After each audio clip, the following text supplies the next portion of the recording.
In short, Ms. Bondi is highly qualified. And of course, as we all know, a change is desperately needed. When confirmed, Ms. Bondi will take the helm at a very turbulent time for this country and for that department. The Justice Department's is infected with political decision-making, while its leaders refuse to acknowledge that reality. I will fight every day to restore confidence and integrity to the Department of Justice and each of its components.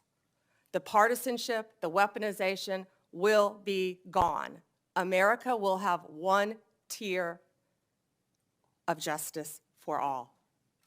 It's brought in $78 billion as of yesterday. If confirmed as the next Attorney General of the United States, my overriding objective will be to return the Department of Justice to its core mission of keeping Americans safe and vigorously prosecuting criminals. And that includes getting back to basics: gangs, drugs, terrorists, cartels, our border, and our foreign adversaries. At issue, I believe, in this nomination hearing is not your competence nor your experience. At issue is your ability to say no. More than any other cabinet official, the Attorney General has to be prepared to put the Constitution first and even tell the President of the United States you're wrong. The political danger and personal costs of such a decision are well documented. You have only to ask former Attorney General Jeff Sessions and Bill Barr, whom Donald Trump sacked for lack of loyalty. And so I have three basic questions I'd like to ask you. To my knowledge, Donald Trump has never acknowledged the legal results of the 2020 election. Are you prepared to say today under oath without reservation that Donald Trump lost the presidential contest to Joe Biden in 2020?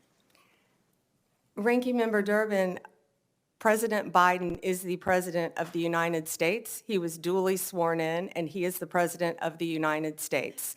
There was a peaceful transition of power. President Trump left office and was overwhelmingly elected in 2024. Do you have any doubts that Joe Biden had the majority of votes, electoral votes, necessary to be elected president in 2020?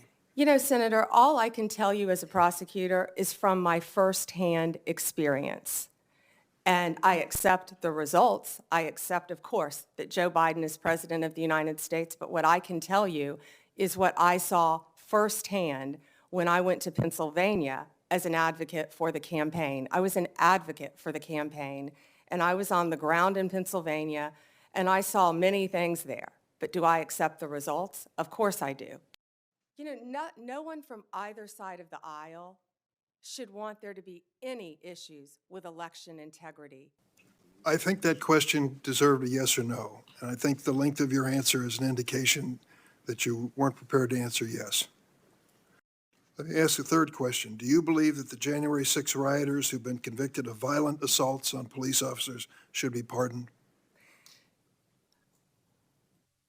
Senator, if confirmed as Attorney General of the United States, the pardons, of course, fall under the President. But if asked to look at those cases, I will look at each case and advise on a case-by-case basis, just as I did my entire career as a prosecutor.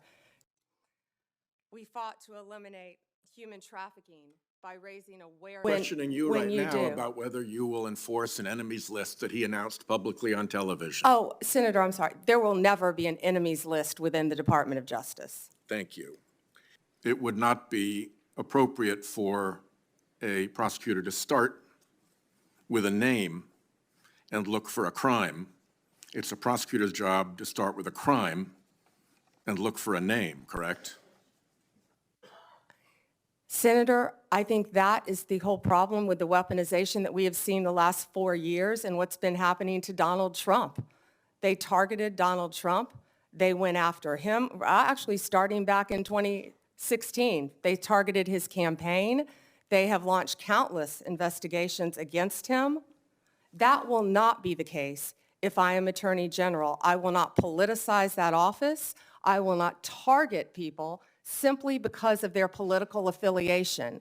Justice will be administered even-handedly throughout this country. Senator, we've got to bring this country back together. We've got to move forward, or we're going to lose our country.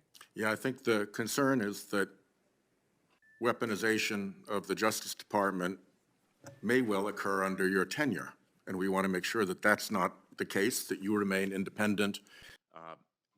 That he's going to close down the FBI building.